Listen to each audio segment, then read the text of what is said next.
India और पाकिस्तान के बीच चल रहे तनाव के बीच सीज फायर का ऐलान होता है। वहीं चंद घंटों बाद ही पाकिस्तान की कायराना हरकत होती है और फिर से ड्रोन मिसाइल दागे जाते हैं। इसी मुद्दे पर बात करने के लिए हमारे साथ सपा विधायक रविदास मल्होत्रा जी हैं। विधायक जी, चंद घंटों बाद ही सीज फायर का जो ऐलान किया जाता है उसका उसका पाकिस्तान की तरफ से उल्लंघन किया जाता है। भारत की सेना बहुत बहादुर है।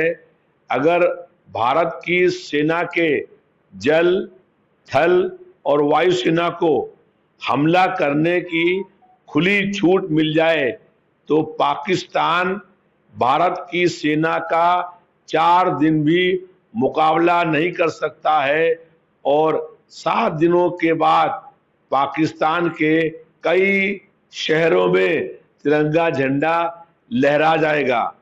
लेकिन कल सीज फायर का निर्णय हुआ और उसके कुछ चंद घंटों बाद ही पाकिस्तान की सेना ने सीज फायर का उल्लंघन कर दिया और बड़ी संख्या में ड्रोन मिसाइल भारत की ओर छोड़े।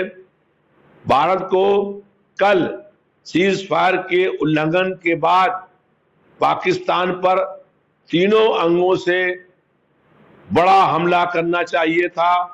जल, थल और वायुसेना तीनों को अगर खुली छीट मिल गई होती तो आज जो है वो कुछ दिनों के बाद दुनिया के नक्शे से पाकिस्तान का नाम मिट जाता।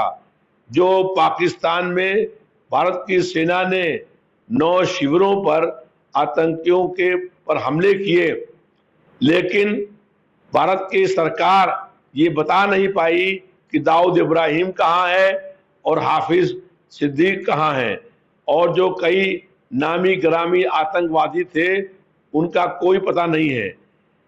अगर शाखाओं पर नहीं, आतंकवाद की जड़ों पर हमला करना होगा और हमला ऐसा होना चाहिए कि फिर दोबारा कभी कोई आतंकवादी भारत की ओर आतंक का हमला न करने पाए।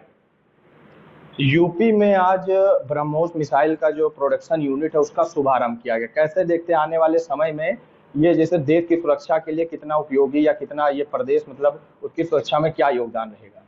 कि भारत की सेना ऐसे ही बहुत बहादुर है और सिर्फ पाकिस्तान और चीन उसके दुश्मन हैं, और पाकिस्तान जो है 93,000 अपने सशस्त्र सैनिकों के साथ भारत की सेना के आगे सरेंडर कर चुका है। लेकिन दुश्मन देश से लड़ने के लिए हथियार के साथ साथ बहुत हिम्मत, साहस और बहादुरी चाहिए।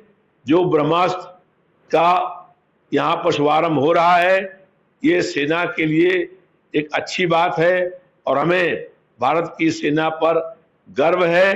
सारे जो मिसाइल हैं, जो रॉकेट हैं, जो जहाज हैं, वो सब भारत से बने, ये भारत की क्षमता है। लेकिन जब पाकिस्तान से युद्ध की शुरुआत भी नहीं हुई थी तब भारत सरकार ने 63,000 करोड़ रुपए की राफेल फ्रांस से खरीदने का सौदा कर लिया, और जो कमीशन साजिश हुई है पूरा देश जानता है। हम लोग चाहते हैं कि भारत की सेना को पूरा खुली छूट मिले। पूरा देश जो भारत की सेना है उसके साथ खड़ा है। तो ये हमारे साथ सपा विधायक रविदास मल्होत्रा थे जिन्होंने तमाम मुद्दों पर अपनी बात रखी।